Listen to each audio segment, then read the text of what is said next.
네, 오늘은 이사야 11장 말씀입니다. 오늘 말씀에도 바로 하나님의 미래의 비전, 미래의 꿈에 대한 얘기를 애언으로 우리에게 주고 있습니다. 이사야에서는 이런 식으로 하나님에 대한 하나님이 가지고 계신 계획, 하나님의 비전, 꿈에 대해서 이렇게 말을 해줍니다. 앞에서 우리가 봤듯이 2장에서 말씀이 예루살렘에서 나오고 많은 사람들이 그리로 하나님 말씀을 배우러 들으러 온다라는 그런 환상을, 그런 미래 비전이죠. 그러니까 우리가 하나님을 믿는다라는 것은 하나님의 이런 계획, 이런 비전을 받아들인다라는 뜻이에요. 그래서 우리도 늘 그것 때문에 가슴이 부풀고 빨리 그날이 오면 좋겠다, 이런 희망과 소망을 갖고 살아가게 되는 것이죠. 그게 이사야 애언을 통해서 우리에게 주어진 그런 어떤 메시지입니다. 그래서 2장에 그게 나와 있고 7장에 14절에 한 아이가 태어날 것이라는 거, 임마누엘, 처녀가 아이를 낳을 거라는 그런 미래 비전 우리가 보여주고, 또 9장 6절에 한 아이가 낳는데 뭐 기묘자라 모사라 전능하신 하나님이라 그 어깨에 정사를 맨 어떤 통치자가 될 메시아에 대한 애언이 거기에 나타나 있습니다. 그런 것들이 바로 하나님이 가지고 계신 계획, 비전이죠. 그걸 들려줌으로써 낙심하는 영혼들, 또 지금 방황하고 있는 영혼들에게 미래의 비전을 품어라, 꿈을 가지고 미래를 바라보고 살아가라, 이렇게 요구하고 있는 거예요. 그리고 오늘 11장 말씀에서도 동일한 맥락에서 하나님이 가지고 계시는 미래의 청사진, 미래의 계획, 우리에게 제시하시는 미래의 비전을 주고 있는 거예요. 그러니까 지금은 어려워도, 지금은 굉장히 고통스러워도 미래의 비전을 보니까 아주 그냥 마음이 너무 좋아요. 언젠간 저렇게 될 거야 하는 그런 마음을 품게 되고 희망을 갖게 되는 것이죠. 그래서 이새의 줄기에서 한 싹이 난다, 이새의 뿌리에서 한 싹이 날 것이다 라는 희망을 얘기해 주고 있습니다. 이새는 다윗의 아버지죠. 그래서 다윗의 뿌리라고 하지 않고 이새의 줄기, 이새의 뿌리라고 하는 것은 이새를 통해서 다윗 왕 같은 위대한 왕이 태어난 것처럼 앞으로 이 후손 속에서, 다윗 왕의 이 후손 속에서 위대한 왕이 탄생할 것이다 라는 그런 애언을 주고 있는 거예요. 이런 나단 선지자의 애언과 그러니까 다윗에게 주신 약속이죠. 그것은 성전을 짓겠다라고 하는 다윗 왕의 신앙 고백에 하나님께서 응답하신 거예요. 네가 나를 위해서 집을 지어주겠느냐? 내가 너의 집을 세워주겠다라고 해서 다윗의 왕통을 통해서 위대한 왕, 그를 하나님이 자기 아들로 삼고 정말 영원한 나라를 이루고 통치를 이룰 그 왕 위를 이을 아들을 주겠다라고 약속하신 그 약속에 이 애언자들의 애언이 그 비전을 가지고 계속 그 비전을 외치고 있는 거라고 볼 수 있습니다. 그래서 그 후손에서 결국 한 싹이 날 것이다 라고 이렇게 얘기하는데, 지금 그렇게 말하는 1절에서 5절까지의 얘기는 앞에 이미 하나님께서 나무를 다 자르고 또 가지를 자르고 또 숲 속에 있는 나무를 다 자르겠다라는 그런 말로서, 어제 그 말씀을 우리가 이렇게 현실적으로 이해한다면 하나님께서 지금 가지치기를 하고 있다. 병든 나무, 잘못된 그런 나무들, 가망이 없는 나무들은 다 솎아내고 더 건강하고 더 아름답게 내가 이 숲을 가꾸겠다, 나무를 그렇게 선별하겠다, 선별해서 정화시키고 또 더 충실하게 열매 맺을 수 있게 하겠다라는 건데, 이것도 마찬가지입니다. 다윗의 왕들, 그 후손들 중에 불의하고 하나님을 신앙을 갖지 못하고 하나님 뜻대로 통치하지 못한 왕들 다 잘라내고 새로운 희망에 싹이 나게 하겠다, 그리고 가지가 나오게 하겠다, 그리고 그 가지가 결실할 것이다, 왜냐하면 그 위에 여호와의 영이 임하고 지혜의 영이 임하고 총명이 임하고 모략의 영이 임하고 재능의 영이 임하고 여호와를 경외하는 영이 강림해서 임하게 될 것이기 때문이다. 그러면은 여호와의 영이 충만하니까 결국 그가 하나님의 정의와 공의를 따라 나라를 다스리게 될 것이다 라는 거예요. 우리도 이 세상에서 말하는 정의, 공의, 이제 대통령 선거를 앞두고 이제 있습니다. 우리가 나라를 위해서 기도하고 하나님이 지도자를 이제 누군가를 세우게 될 건데 뭐 내가 바라는 사람이 될 수도 있고 또 뭐 아닌 사람이 될 수도 있는 거예요. 그건 하나님의 뜻에 맡기고 우리는 누가 되든지 하나님의 정의와 하나님의 공의를 따라 정말 이 나라를 바르게 이끌어줄 그런 지도자를 세워달라고 기도하는 거예요. 그러나 다 우리가 기도하지만 하나님의 섭리에 따라서 하나님의 어떤 선하신 목적과 뜻을 위해서 할 거예요. 세우실 거예요.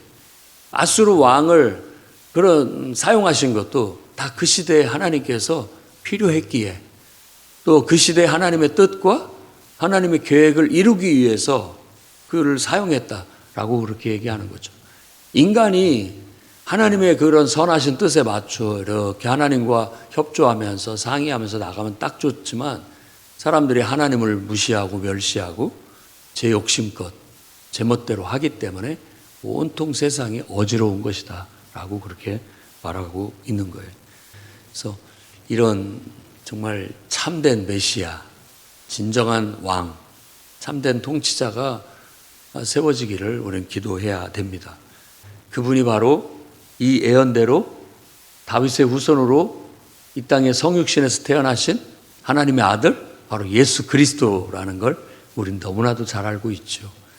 이사야를 통해서 예언된 그대로 말씀에 글에 기록된 그대로 성육신에서 하나님의 아들로 우리에게 오셨고 그가 바로 하나님이 약속하신 메시아라는 걸 알고 우린 그분을 메시아라고 고백합니다.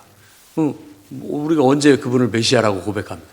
예수를 그리스도라고 하는 말이 바로 메시아라는 뜻입니다. 그분이 예언된 이 왕이다. 이 통치자다. 그분은 공의와 정의 그리고 공의와 성실로 행하시고 다스리는 분이시다라는 겁니다. 그래서 공의에 띠를 띠고 허리띠를 띠고 뭐 성실로 띠를 띠셨다라는 것, 허리띠나 띠는 어떤 일을 행동하기 위해서 하는 일이 자 허리끈 졸라매고 이렇게 한다라는 뜻을 이렇게 관용적으로 표현을 하는 겁니다. 그러니까 정의와 성실로 똘똘 뭉쳐서 그분이 행하신다라는 그런 의미를 가져요.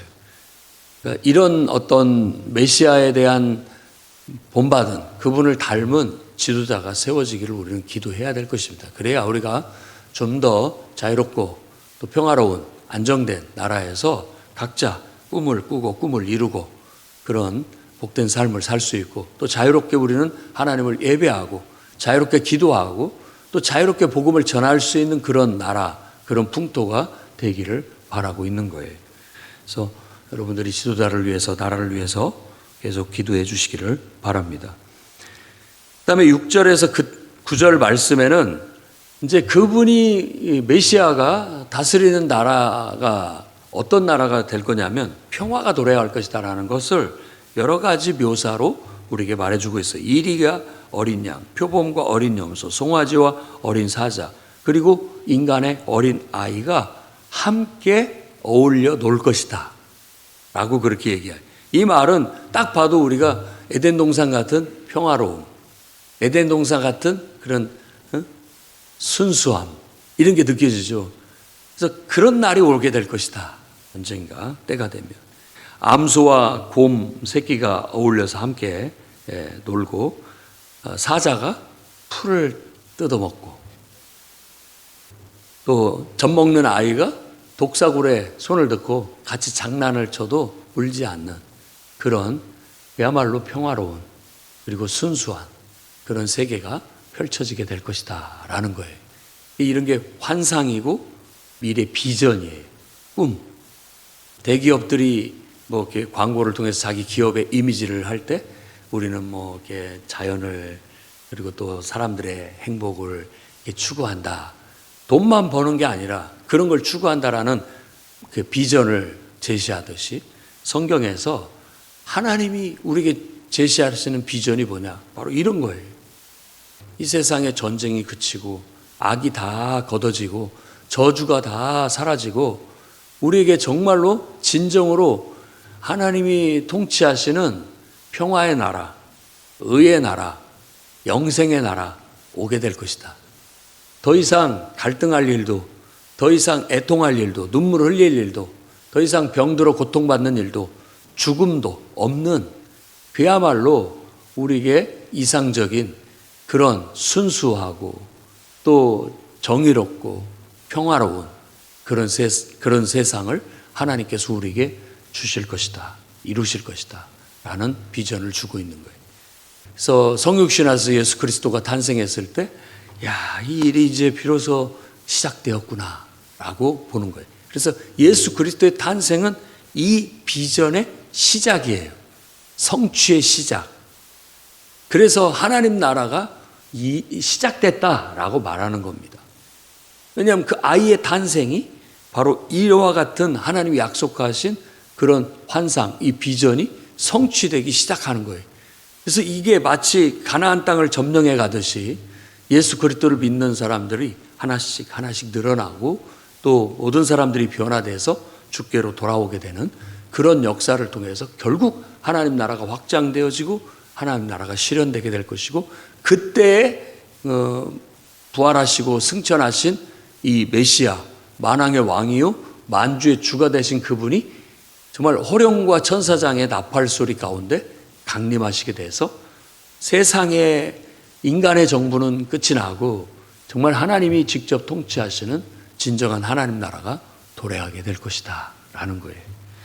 우리가 세상 통치자들 뽑고 또 국가 속에 살아가면서 나라를 사랑하고 또 통치자들을 위해서 기도하는 거 필요합니다만은 그것이 이 예수 그리스도의 재림하실 때까지 있는 거예요.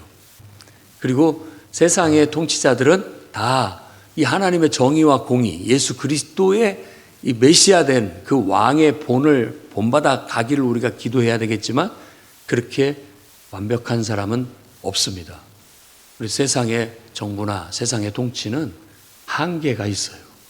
그렇기 때문에 여러분들이 완벽히 기대하는 것들은 이루어지지 않을 거예요. 여러분이 뽑은 지도자를 통해서 늘 실망과 또 부족함을 느끼게 될 겁니다.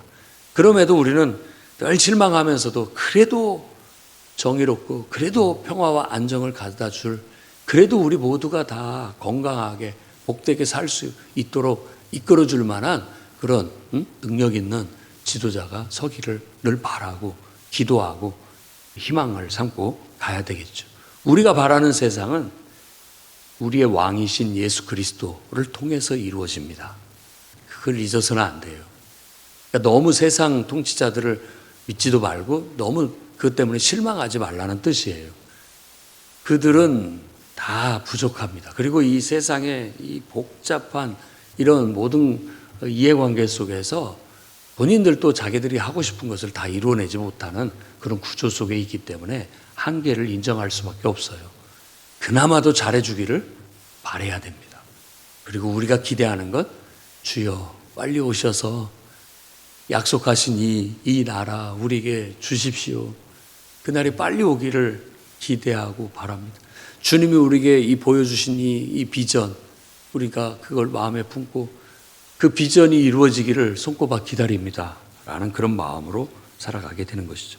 그래서 온 세상에 해됨도 없고 상함도 없고 물이 바다를 덮은 것 같이 모든 사람이 다 하나님을 여호와를 아는 지식이 세상에 충만하다. 그때는 교회가 필요 없죠. 왜? 교회는 이걸 알리는 역할을 해야 되고 빛을 드러내기 위해서 세워놨는데 모든 사람이 이제 다 하나님을 알고 하나님을 예배해요. 필요가 없어지는 겁니다. 다 그건 기본이 되니까. 그래서 이 나라와 민족 또 세계 선교를 위해서 기도할 때도 모든 사람들이 나처럼 하나님을 알고 함께 하나님을 예배하는 날이 오게 해달라고 그렇게 기도하시기 바랍니다. 그게 우리의 꿈이고 비전이에요. 그게 우리가 해야 할 사명이기도 하고 바로 이걸 이루는 거죠. 그래서 이런 예언자의 용어가 계시록에도 그대로 반영이 돼서 계시록 끝부분에 가면 바로 그 똑같은 정말 새하늘과 새 땅이 우리에게 이렇게 임하는 것을 보는 거죠. 새하늘과 새 땅이라는 용어도 이사야에서 가져온 용어예요. 요한계시록에서 그렇게 인용해서 쓰고 있는 것이죠.